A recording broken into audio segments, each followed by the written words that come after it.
अस्सलामु अलैकुम वरहमतुल्लाहि वबरकातुहू। Welcome to my YouTube channel Tafheem Deen 2.0। बिस्मिल्लाहिर्रहमानिर्रहीम। मुअज़्ज़िज़ नाज़रीन, इस चैनल में आपको कुरान का तर्जुमा और तफसीर पढ़ाई जाएगी। तो आज की इस वीडियो में हम सूरह फातिहा की पहली आयत का तर्जुमा और तफसीर पढ़ते हैं। तो मुअज़्ज़िज़ नाज़रीन, सूरह फातिहा को आप सब ने पढ़ा है, लेकिन कुछ क्वेश्चंस हैं जो ज़हन में आते हैं कि सूरह फातिहा को फातिहा क्यों कहते हैं, फातिहा के माना क्या है और रब्बिल आलमीन के क्या माना है। तो इस तरह के जितने भी क्वेश्चंस हैं, इनको हम आज की इस वीडियो में पढ़ेंगे। तो चले शुरू करते हैं। सूरह फातिहा को फातिहा क्यों कहते हैं? तो फातिहा के दो माना है। एक माना इसके आगाज करना और दूसरे माना है खोलना। क्योंकि सूरह फातिहा से भी कुरान का आगाज किया जाता है, इसलिए इसको सूरह फातिहा कहते हैं। नीज पूरे कुरान के मज़ामीन को इस सूरत में खोला गया है, इसलिए इसे सूरह फातिहा कहते हैं। तो दो माना हो गए इसके, एक माना आगाज करना और एक माना खोलना। तो अब हम आते हैं सूरह फातिहा के तर्जुमे की तरफ। बिस्मिल्लाहिर्रहमानिर्रहीम। अल्हम्दुलिल्लाहि रब्बिल आलमीन। अल्हम्दु तमाम तारीफें, लिल्लाहि अल्लाह के लिए हैं, रब्बिल आलमीन रब्बी जो के रब है, अल आलमीन तमाम जहानों का। तमाम तारीफें अल्लाह के लिए हैं जो तमाम जहानों का परवरदिगार है। अब अल्हम्दुलिल्लाह के क्या माना है? तो यहाँ पर फरमाया अल्हम्दुलिल्लाह तमाम तारीफें अल्लाह के लिए हैं। दुनिया में आप जिस किसी चीज की भी तारीफ करें तो दर हकीकत किसकी तारीफ है? वो अल्लाह की ही तारीफ है। मिसाल के तौर पर आपको कोई इमारत बहुत खूबसूरत लगी और आपने कहा कि ये इमारत कितनी खूबसूरत है, तो ये भी दर हकीकत अल्लाह की ही तारीफ है। अब आप सोच रहे होंगे कि इमारत की तारीफ करने से अल्लाह की तारीफ कैसे हो गई? तो देखें, जिसने इस इमारत को बनाया वो है इंसान, और इंसान को किसने बनाया? अल्लाह रब्बुल इज्जत ने। अल्लाह रब्बुल इज्जत ने ही इंसान को अक्ल शऊर और समझ अता की, जिसके बायस इसने इस इमारत को बनाया। अगर अल्लाह ने इंसान को अक्ल शऊर और समझ अता ना की होती तो भला वो इस इमारत को बना पाता? नहीं, बिल्कुल नहीं। जैसे जानवर वो कोई इमारत क्यों नहीं बनाते, अपने रहने के लिए कोई घर क्यों नहीं बनाते? तो इनमें अक्ल शऊर नहीं है। अब अल्लाह ने इंसान को अक्ल शऊर और समझ अता की, जिसके बायस इसने इस इमारत को खड़ा किया। तो अब आप बताएं कि असल में तारीफ किसकी हुई, इमारत की या इंसान की या फिर अल्लाह रब्बुल इज्जत की हुई? तो वाज़ेह जवाब है कि अल्लाह रब्बुल इज्जत की ही तारीफ हुई। लिहाजा दुनिया में जिस किसी भी चीज की तारीफ की जाए वो क्या है?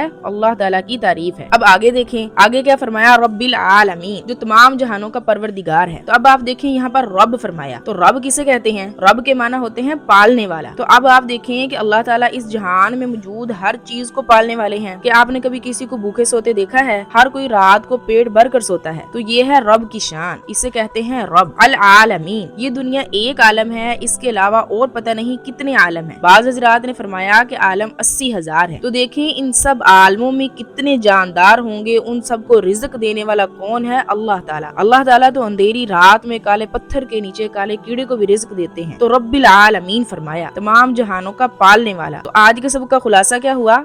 एक तो हमने अल्हम्दुलिल्लाह के माना को समझा कि असल में किसी चीज की तारीफ अल्लाह की तारीफ है, और दूसरा रब्बिल आलमीन के माना को समझा कि अल्लाह ही तमाम जहानों को पालने वाले हैं। उम्मीद है आपको आज का सबक समझ आ गया होगा। आखिर में आप सब व्यूअर्स से रिक्वेस्ट है कि मेरे चैनल को ज्यादा से ज्यादा लाइक करें, सब्सक्राइब करें और दूसरों के साथ शेयर करें। अल्लाह हाफिज।